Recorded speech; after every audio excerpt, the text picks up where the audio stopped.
Hey guys, it's Rush. Hope you're all doing well. Welcome back to the channel. This video today is about Street Fighter 6 and we're talking about the four main mechanics. So drive rush, drive impact, drive reversal and drive parry. I apologize if it's not that clear. This is the best I could do with this new technology I've added to my YouTube channel and to potentially future streams. So why I'm talking about this is because Season 2 is on the horizon for Street Fighter 6. I've articulated that I don't particularly enjoy 6 as much as I'd hoped, but that doesn't mean that I'm giving up. That doesn't mean that I don't like the game. There's just aspects of the game that I don't like. And it predominantly is to do with the drive system. The reason I say this is because the drive system, I feel other aspects of Street Fighter are overshadowed because of these mechanics. So whilst what I'll be talking about is how I would tweak them in Season 2, if Capcom even plan to tweak them, I think you'll be surprised. I won't water things down as much as people think, because everyone knows I'm a Street Fighter 5 player, and everybody will think, okay, he's just going to tailor these mechanics to be more like Street Fighter 5. It's not the case. So we'll get straight into Drive Rush. We'll talk about some of the changes I've made to Drive Rush, but you may be surprised about what I'm going to say about the mechanics. If I actually stand up properly, this is how tall I am with this board. This is the best I could get this set up to be with the camera, with the mic. This is as high as the board will go, so I'm going to have to squat down to normal sized people level to do this. So I'll probably have a herniated disc by the end of this video, but it's fully worth it. It's fully worth it. But yes, Drive Rush. So Drive Rush, this is specifically, I haven't actually put this here, but I don't know if you're able to read that, but it's actually Raw Drive Rush, not Drive Rush Cancel. So Raw Drive Rush is a 1 bar spend and it can be done numerous times. So you'd think to yourself, okay, it's a 1 bar spend, they can do it essentially 6 times in a row and they'll be burnt out. It doesn't really work that way. They can keep spamming Raw Drive Rush in neutral and they will regain bar pretty much straight after they've spent the 1 bar to do the Drive Rush. And I think that is probably the most problematic thing with Raw Drive Rush. That's the issue, because it enables people to, there's a certain range where you can skip everything going on in neutral entirely. If they throw a fireball, if they press a button at the, I don't even think they press a button actually. They have to press a button afterwards, unless they're close. But if they press a button or throw a fireball at a certain range, yes, you will Drive Rush into the fireball or the button. But generally, you don't see that happen. What you'll see is you'll see people get in on the opponent, on yourself, for 1 bar. I'd say even less than 1 bar by the time they've got in, they've done their pressure, yada, yada, yada. So I think that's the problem with Raw Drive Rush. So I think the 1 bar spend is the main problem.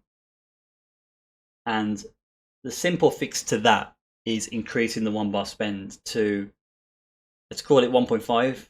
I'm gonna do a 1 like that instead. It looks terrible like that. 1.5 bar, perhaps. And that again may deter some people from chucking their meter away to get in and bypass. You can Drive Rush under people when they're in the air, they're jumping. You can anti-air them.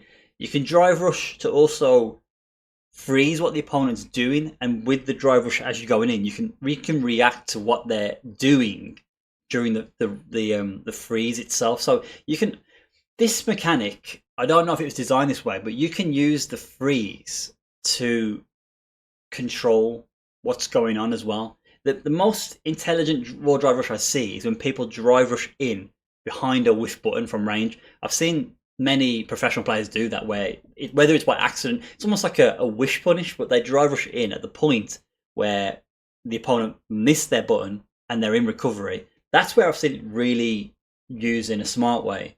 But people just spamming Raw Drive Rush over and over and over again to bypass the neutral game and then just get free pressure because you get plus frames. That's where I feel like this is problematic. We can talk about screen freeze. Screen freeze is another hot topic when it comes to Raw Drive Rush. Screen freeze. A lot of ease in those words. The thing with screen freeze is it is problematic, but I don't think there's any way you can fix this.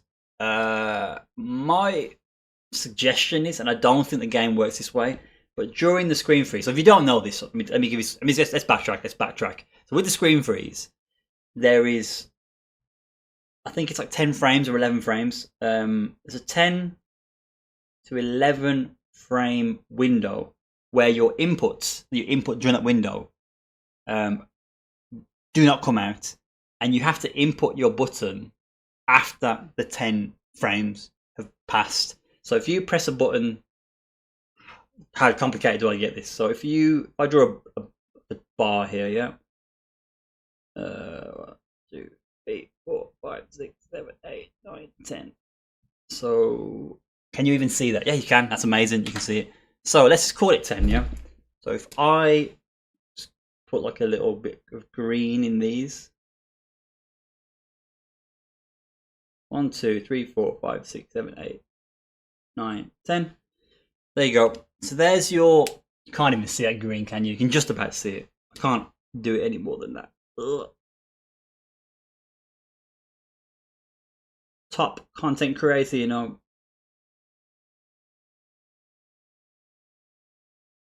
It's a bit better. So if you input your button, I forget the black pen. Let's say I input it here on frame 1, 2, 3, 4, 5, 6, 7. So frame 7 of when they've already done drive rush. And just say instinctively I was going to press a button at this point, or I was going to jump at that point. It will not come out. Nothing happens at all. But what you have to do is then you have to then repeat the button here on the 11th frame. That's if this is a 10 frame freeze. So on the 11th frame, I'm going to colour that in blue. You can see that. You have to double press. So you press there, it gets eaten. You have to press again. Now, my issue with this is it doesn't feel very... It feels very unnatural because you have pressed your button. In your mind, you expect your button to come out. So you almost have to react to the start of drive rush to prompt you to press it a second time. But the thing is, by the time you've seen the drive rush, your button hasn't come out. You're already getting hit. You're already like, you're not even blocking, you're just standing there and you get hit. The one I find that catches me out with this the most is where I press jump and they've done a drive rush and it's frozen my inputs for a few frames. My jump doesn't come out, but again, instinctively, I expect to be in the air. So when they're right next to me and they've done their button out of drive rush, which that will be further down here because you have to have the startup frames of the actual attack out of drive rush. Even by then, because I'm thinking I'm in the air, I haven't reacted to what's going on. By the time I realise what's going on, I'm already getting hit because I'm not even holding block. So this is, if I put like a bullet point here, I think the spend is the main issue. I think it's probably one of the least expensive things. It's the best risk reward. You don't spend much. It's the best bang for your buck. You don't spend much, but the reward for doing it is really good right now. And I think it should be more to do this personally. You could even argue it could be 2 bars. I think that's a bit, I think 2 bars is justified, but I think it will impact the game way too much. So I think 1.5 bar spend per raw drive rush may make sense. And that would also apply to combos as well. So at the moment, if you juggle them and you want to get a follow-up, it's a 1 bar spend. That's where the raw drive rush works really well within combos. That means the juggle combos with raw drive rush in them. So for example, Ken's stand heavy kick punish counter, raw drive rush into stand heavy punch would cost you more meter. But I think it's justified. So that's my opinion. Capcom, I know you're watching this video and I know you're disregarding everything I'm saying, but that's my opinion. The screen freeze, the only thing I can suggest with the screen freeze is when you press your button. So as I mentioned here, I'm frame 7. So if I put 7. So where I press my button on frame 7 and it's got eaten, I don't know if they could change this. So the button I press here, the input I press there, registers on that frame and then comes out. Like, I guess you'll have your startup frames of the button. I don't know where it'll come out because the screen freeze itself, it feels like to me that the opponent covers distance getting in on you, but you slow down so you don't have that how would I explain it? You don't cover the same amount of frames with the frames that they cover. Does that make sense? I don't know. Drive Rush itself sounds like voodoo magic to me. But I don't know if you could store your input, so your input comes out after the freeze automatically, meaning you don't have to do a second button press. I don't know. Maybe that's a suggestion, but I don't think. I get my green pen out. I think this is viable, but this, don't know. Not sure if that can be fixed. So that's all I really have. That's a bit of a mouthful, but that's all I really have to say about raw drive rush. But I think that would be a really good change to stop people spamming it so much, and there being consequences to spamming raw drive rush.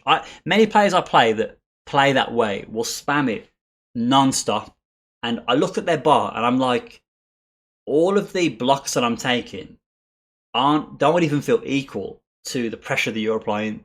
So, well, yeah, what you're spending and what I'm losing from blocking your offense, I'm losing more than what you're losing, and you're already regaining bar.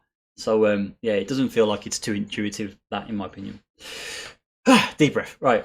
Drive impact. This is where you may be shocked. I would make no changes to drive impact. Crazy as hell, I know. Burn this channel down. What am I talking about? But my justification for this is drive impact, if used with brain cells, it can be used as a counter. Oops, I've gone lowercase. Counter. So things like Ken doing heavy Dragon Lash. If you DI when they do heavy Dragon Lash, drive impact on reaction will counter, or punish counter, things like that. I think it's really smart when people do this. It's really, really good. And I think counter plays that involve drive impact, I really appreciate the mechanic in those moments. Where it's problematic is where players are just throwing it out for no reason at all. You know, you have some players that scout a fireball. I feel like I'm getting a bit tall. Let me go down a bit. So where they're scouting a fireball, where they're scouting a button that has a small cancel window, or it has no cancel window and lots of recovery. When people scout that and use drive impact in that way, it's really good. Or when someone's being too aggressive and you overextend, and they press drive impact and you don't have the timing, or you don't derail your offense to deal with the drive impact. It works there as well. But where people spam it just for no reason is where it's very frustrating. And I understand, like when I first played Street Fighter 6, it used to bug the hell out of me when people just did raw drive impact or would constantly rely on drive impact to pressure you. But the thing is, it's slow. It's 26 frame startup, I believe. And that, in reaction terms, it is reactable if you're looking at it in isolation. I think it could be slower. That's something that I would suggest. So maybe if it were 28 frames, perhaps 27, 28. That's an awful 8, but I'm stretching and I'm part squatting. 28 frames, that would just give you a bit more time to react to it. 2 more frames would be huge. Obviously, it being slower, it may be less potent as a counter. That is true, but I think adding 2 more frames of startup to it could make sense. So maybe that's a solution to make it a little less impactful. No pun intended. But things like it being for it losing to lows.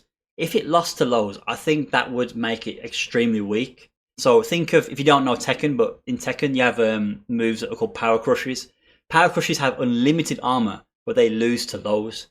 I feel like if drive impact was similar to Power Crushes in Tekken 8, I think it was in Tekken 7 as well, then I think it'd make it way too weak. You could also reduce the number of hits it absorbs from 3. So at the moment it will absorb 3 hits. 3 hits. What, 3 hits? If you change that down to 2, again, I think it will make it too weak. Maybe that could work. 2 hits of armor before it breaks, but I feel like it's too easy. To be fair, it'd be too easy to break. Then you wouldn't have to divert your pressure into a drive impact. You could just mash another button if you have the time to stop it. So I don't agree with this personally. I think this, where's the old green pen, is potential. I'm not going to put a tick on it, but it's potential for that to be a change. But I really think as it is it's okay. You have to factor it in. You know, fighting games are about rock, paper, scissors, and this adds another element of the RPS when you're pressuring your opponent or you have pressure. You have to be very careful and you have to think about your moves. You can't just throw out moves that have no cancel window or have a small cancel window willy-nilly. Basically, you have to look out for drive impact at all times. And the more you play the game, the more you will deal with drive impact, but there will be moments when you're looking for it and you just won't be able to react. So maybe that may help with that scenario, but we're not trying to make a game where you can cover all options and you can react to everything. That just doesn't make sense. So drive impact, out of all these mechanics, I feel like that's the most sane mechanic. I can't believe I'm saying this. Right, I've got to get lower now. Low. Oh man, my legs are killing me. So drive reversal. Is a defensive mechanic. It is really no. Drive parry is a defensive mechanic as well, and you could argue drive impact maybe. It's a bit riskier, but drive reversal is the get off me mechanic. That's what it is. And if I just put some points about drive reversal, slow startup,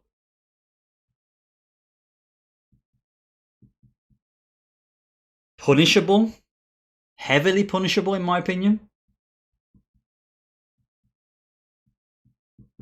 These are the main two talking points. Now, if you've played Street Fighter 5, like myself, I played Street Fighter 5, you'll know that this mechanic is basically like V reversal. So V reversal, I think there was a mechanic in Alpha 2, Alpha Counter. I think it works in the same way.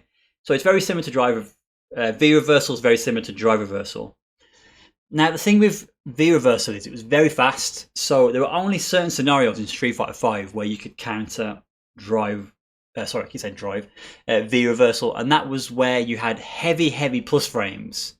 You could neutral jump to cause the V reversal to whiff and hit the opponent on the way down. Now with Street Fighter 5, there was no punish counter mechanic, and crush counter only applied to invincible reversals. So I didn't get a punish counter or a crush counter on the way down when I punished the opponent.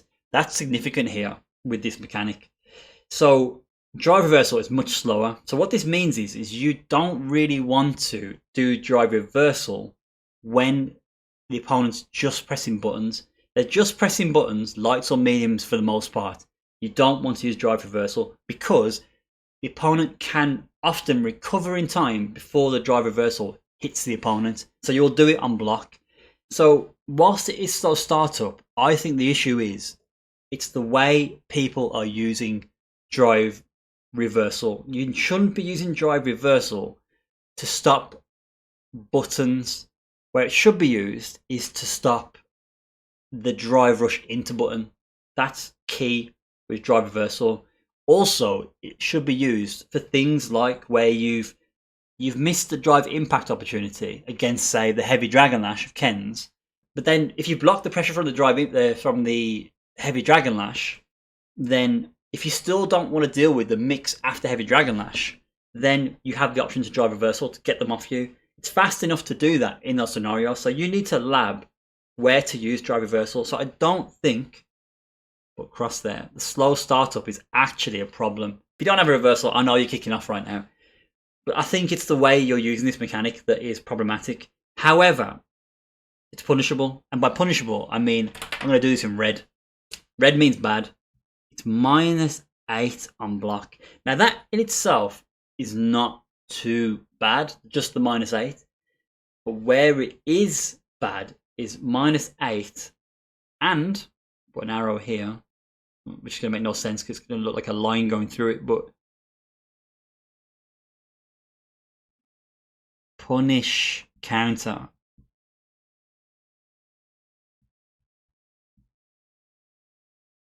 That's the problem.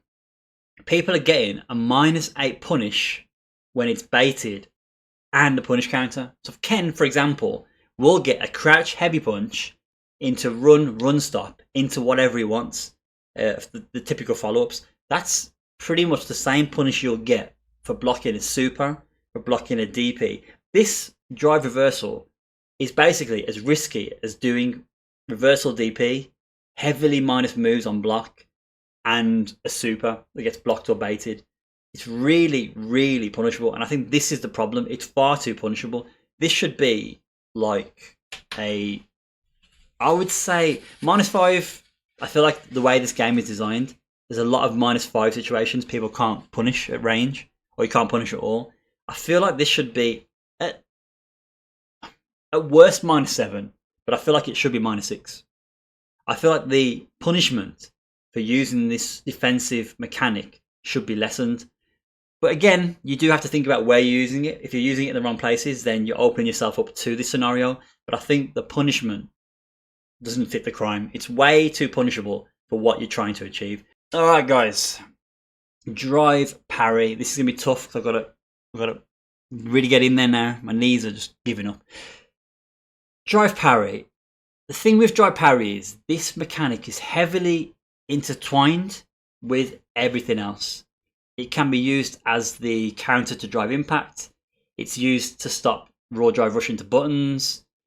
Drive reversal, I guess you could use it with drive reversal. You don't have to. If you fancy, you could do, but there's no point, I guess. But it's heavily involved in the meta of Street Fighter 6, and that, as much as I can't stand people tapping parry and just random parries just out of nowhere that get perfect parries, I don't think there's much you can do to this mechanic, and that in itself makes it hard to balance it.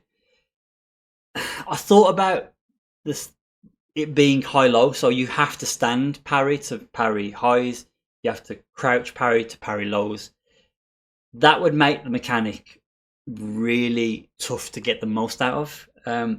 It's a good suggestion, but it would really make it difficult to utilize, because there's some scenarios in this game. Street Fighter 6 introduces these high-low guesses because of drive rush into scenario, and drive parry really is the best way to deal with a high-low mix in this game. So having been forced to then resort to, but there'd be no point in doing drive parry other than to retain your drive meter for using this in those high-low guesses. You may as well just block high-low. It just creates more pressure for the opponent to deal with, because then they have to worry about throw. If they commit to parry, if the opponent doesn't go high-low and they do a throw, then they're going to eat a punish counter throw for their efforts. So I can't believe I'm saying all this. I'm defending the 6 players, but I don't think that's a valid approach to balance this mechanic.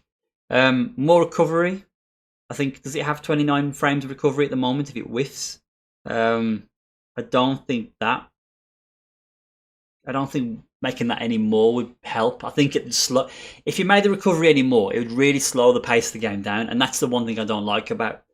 If you hold parry, or even if you tap it, to be fair, if you whiff parry and you let go, you are stuck, and that already feels like it slows the game down quite a lot. So I don't think increasing the recovery on it on whiff is a good option either. My opinion is with this, so with projectiles, when you perfect parry, specifically perfect parry is the problem here. When you perfect parry a projectile, there is no slowdown. There's no slow motion. You're not given a massive window of time to then decide, I'm going to do the most optimal combo. I'm going to back throw them. I am not spaced correctly to get a throw. I will, all those situations are eliminated because you have to buffer.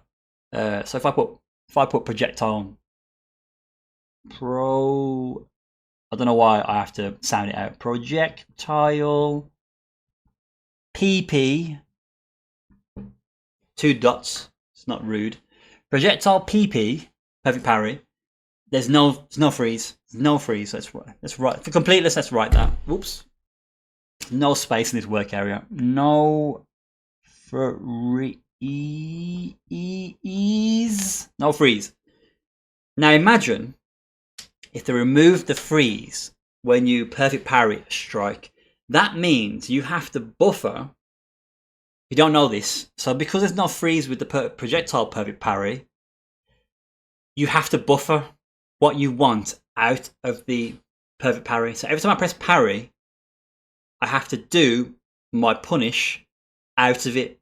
If that makes sense. The punish basically punishes the recovery of the fireball if the opponent is in recovery. So I have to do perfect parry and I have to buffer level 2 super.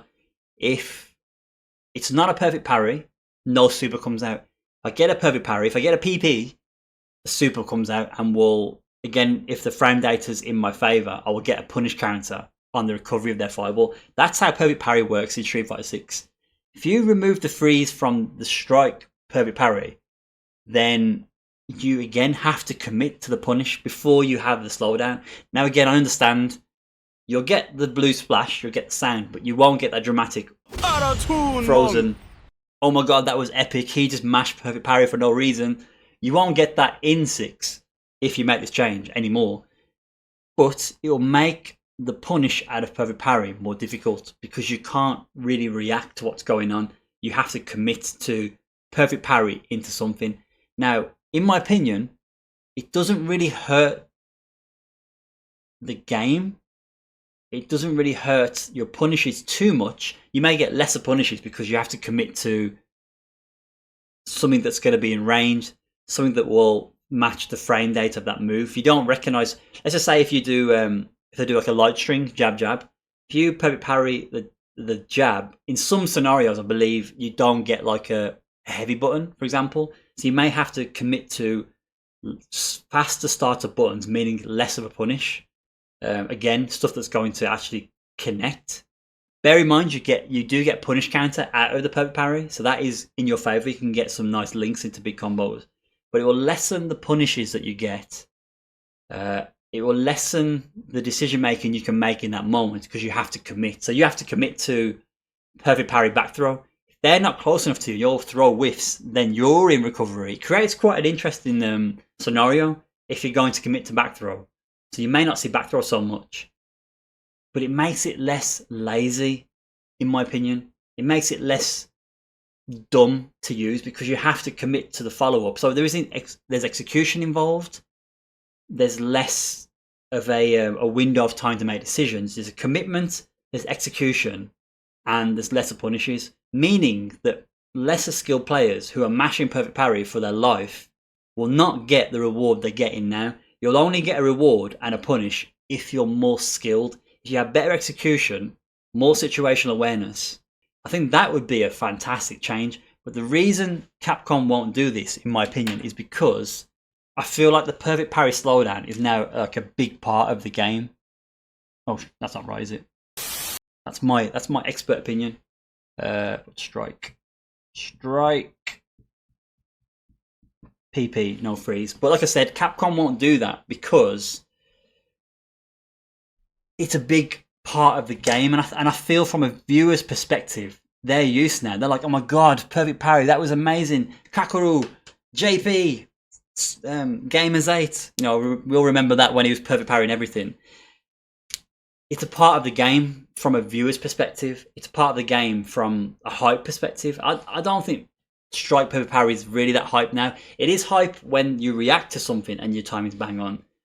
But outside of that, I feel like that's why they won't remove the slowdown, because it's a real big part of 6 as a package, of the drive system, of the drive parry mechanic. So they won't remove it. But I feel that would really help, again, distinguish the strong players using this mechanic to the weaker players using this mechanic. So yes, that's I mean, there's actually just 3 changes there, really. Let's call it 3.5. So the raw drive rush spend, making drive impact a little bit slower. That's the 0.5. Do we? Don't we? I don't know. I'm going to just completely ignore the screen freeze. I feel like it is what. Actually, no. That is valid. This is a valid point. I'm going to change that to a tick. So 3.5, 4.5 changes now. So make raw drive rush more expensive. Screen freeze. Store the input that comes out later. I think that would be good. Maybe. I don't know. It could be terrible. Like, maybe it's just better not for it to come out and then you just block the pressure. But, you know, let's put that in for now. They can patch it out later. Make drive impact slower by 2 frames. Not so sure, but I feel like it'd be interesting. Make it less chaotic and easy to react to. Drive reversal. Make it punishable. -6. I think that's a really good idea. Personally, I don't think it's justified. And stop these. I shouldn't say it. Stop people mashing. I was gonna be. Yeah, let's not go there. Let's pretend. Let's cut the editor. Cut that out. Drive parry. Get rid of the freeze. So you have to commit to your follow up, making it more challenging to use, making it less of a dumb mechanic. There you go. I said it. That's my suggestions. I don't know what you think, but this is my video. This is my channel. So there's a like button and there's a dislike button. You can use that. Yeah, that's all I have to say. Oh God, I can stand up. Oh. Yes, that was fun. That was fun. But I hope you enjoyed that video. It's my opinion. I'm not a professional Street Fighter player. I'm just an enthusiast who continues to play Street Fighter. And from my experiences playing the game in Season 1, these are some suggestions towards Season 2. So any thoughts, any opinions, comment section, you know where to go. I'll catch you in the next video. Take care.